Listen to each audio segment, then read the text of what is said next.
Right, so I'm out with Milt and Charlie, the wisdom of the ages here. Tell me what advice you have for a newer rider. The biggest thing I see new riders is that they start riding, but they don't know how their bike works. So learn like what all the adjustments do on your bike, and kind of learn, like I've seen new riders sometimes like stuff's all bent up and they've got leaking master cylinders, and just learn to maintain your bike and keep it in good shape. I mean, I've seen riders like they can't get this trick with the clutch. Well, then I hop on their bike and it's like, well, no wonder you got no clutch, and I pop them off the reservoir and the fluid's empty.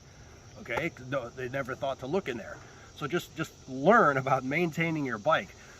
You don't have to pack a service station in your backpack like I do, but expect flats, so learn how to plug a tire. Expect to foul a plug, so learn to change your spark plug and carry a wrench, and a handful of other little tools, pliers, screwdrivers, Allen keys.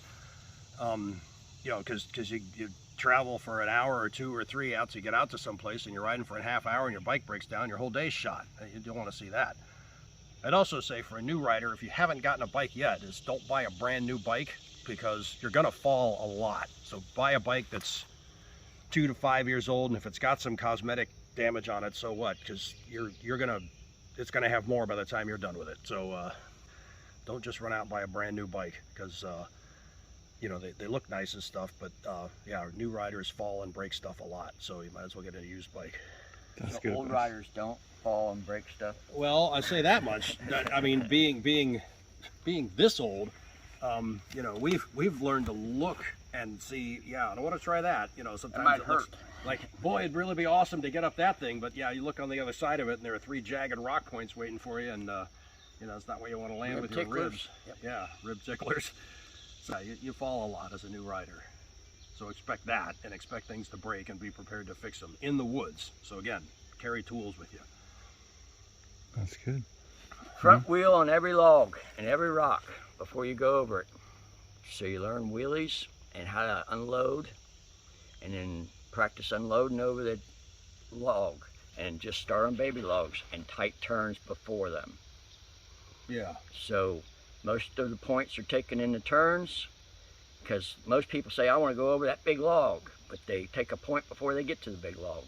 So lots of turns, and make sure your bike's turning right. Make sure it's not pushing or tucking, which Charlie was talking about, making the bike right. Explain that. Explain like pushing and tucking. If it's pushing, you usually take the preload up in the back, or possibly lower the forks slightly. And if it's tucking, you need to reduce the preload in the back, or increase the preload in the front, or raise your forks slightly. So pushing is when you're like you're trying to take a tight turn and your front wheel like pushes Keeps outward. Out. Right. So there's not enough washes weight on the out front. or skids outwards. And the other is tucking. It's too much weight on the front. Yeah. The steering's too steep. Well, you'll figure that out pretty quick, because usually end up on your head when And that quit happens. turn it, and turn with your feet, and let the handlebars go to their natural position instead of trying to force the handlebars. If you lean it over, the more you lean it over, the tighter you can turn. If you try to turn sharp with the handlebars, just the handlebars without leaning it, you're going to wash or tuck every time almost. Another thing is tire pressure. I've seen new riders and some not so new riders. They either just don't pay attention to how much pressure is in their tire, and you try to get up something. I just can't get traction. I just can't get traction. And you look at their tire and it's hard as a brick. And you ask them, how much pressure did you put in? Oh, 15 pounds. That's what I run on my enduro bike. Yeah, no. So good rule of thumb, at least what I do, is 4 in the rear and 7 on the front, or thereabouts. And if you don't have a low pressure tire gauge, get one. And again, that enables you to control or monitor these things. Again, comes back to having tools and parts and knowing how your bike works. But that's a real, that's like the first thing I learned back in the 70s was tire pressure. And when it's muddy day, you might want to go down to 3.5, depending on how heavy you are and how many real like rocks and logs you're going to hit. You obviously don't want to end up with a flat, but yeah, in muddier conditions, drop the pressure a little bit. Oh, it did pop off there too. Yeah, it did pop off, but usually it wads up in here. Right here, and you can't hardly get it out. Well, that's why I carry channel locks, is because it's really hard to get it out. So you got off real lucky here, because it didn't wad up in that. Did you put it back on there? Yeah, it's on the front. Put it on there. And Okay. are we in neutral? This is when you ride with Uncle Milt and Uncle Charlie. They fix things for you. Oh, Thanks, guys. Which way are you going? You want me to take the tension off that? It'll automatically do it. okay. You have it. And yep. So yours isn't. I can't even see what Those bend so easy. they bend, but honestly, I expected this to be broken off, so it's not. It's definitely cracked. cracked. Yeah, it's not actually severed. there. So Hence the reason for the Charlie Guilford Armadillo product. well, Been right there. wish I'd have brought one today for you because I know. we could go back and put it on. Yeah. I guess that's another thing. If you don't live in California, ride in the mud. You know, some of these rainy days where you don't feel like going out and riding, go out and do it anyway, because they're not going to cancel a competition just for rain or mud. So learn to ride in the mud. And honestly, when you learn to ride in the mud, the other stuff's a lot easier. But yeah, learn to anticipate all conditions. And That's really good. So tell me, what does it look like to ride in the mud? What do you do differently muddy day versus dry day? everything. Highest gear you can pull. Highest, well, yeah, To some extent. there's some of that. Momentum. You're leaning back more. Typically you gotta be more exaggerated with your movements, because you know, if you're taking a turn and, you know, putting your weight on your outside foot in the dry ground, you know, if you're not quite there, you're still not gonna slip and slide because your weight's wrong. Well, in the mud, you will. Like if it's just greasy and just incredibly slick, you know, if your weight's not perfect, you'll go sliding off.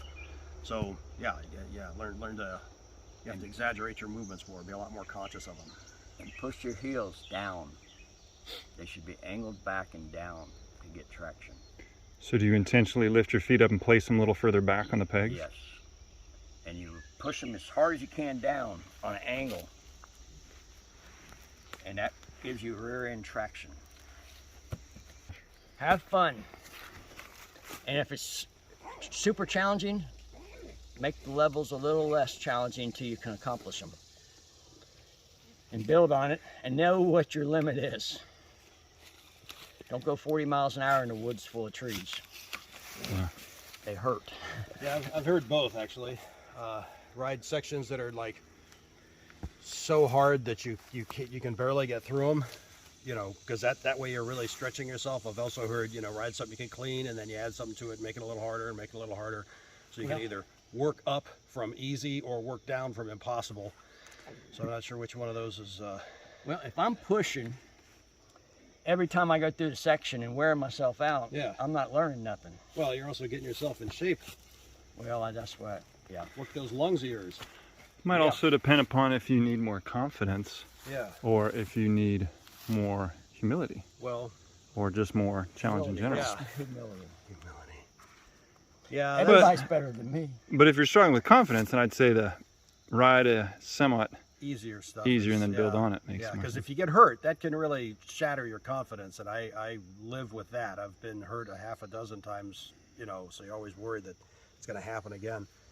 So yeah, that does put a dent in your confidence. Yeah, and if you get hurt, then you ride differently. You're more hesitant. Yes, a lot more hesitant. And generally speaking, I've gotten in trouble. I can tell myself this intellectually, but intuitively I can't make myself do it. I've gotten myself in more trouble by not using enough gas than using too much. So like being afraid to hit something hard enough. It's probably 1 time in 10 that too much gas hurts you, and it's 9 times in 10 where not enough gas. You know, you hit something and then fall off, and then you get hurt. So you just it's scary either way. But yeah, the best thing is to try to avoid getting hurt. But what I was thinking of before, specifically for when you're in a competition, I've seen a few riders do this. You should have your bike running and idling when you're like 2nd or 3rd in line. So I've seen this recently. It's like the checker says rider, and that's when the person goes to start their bike. And it doesn't start, and you're waiting for 3 minutes for them to get their bike started. So you want to have your bike running before it's actually your turn to go into a section. And if you get a 5 in a section, get out, because, you know, other people are waiting behind you. So that's specifically for competition. That's not for play riding so much. But You haven't said the one I was thinking of. which one was that? Ride with better riders. Well, That's why I that. joined you That's why two. we're riding with you. Whatever, Riding man. with you. Wisdom of the ages. Yeah. I learn something every Don't time let I'm the out. ego get you. Yeah. Yeah, that's a good way to get hurt. Yeah. Yeah, too much ego. I can do that. Yeah. But after you get over 60, you start thinking, well, how important is it really to go over that obstacle? Yeah. Well, I was actually explaining this to somebody else recently. The biggest difference between 60 and 20 is how long it takes you to heal. Like you fall off a log and land on something and, you know, land on your ribs or land on your knee or something. You're 25, you heal, you know, that's pain's gone the next day. At age 60, it takes a month. So, yeah, how long it takes to heal from a crash or any kind of mishap. Yeah, ride to the level of your willingness to get healed. Yeah. Well, being retired helps, but still, yeah, takes much longer to heal.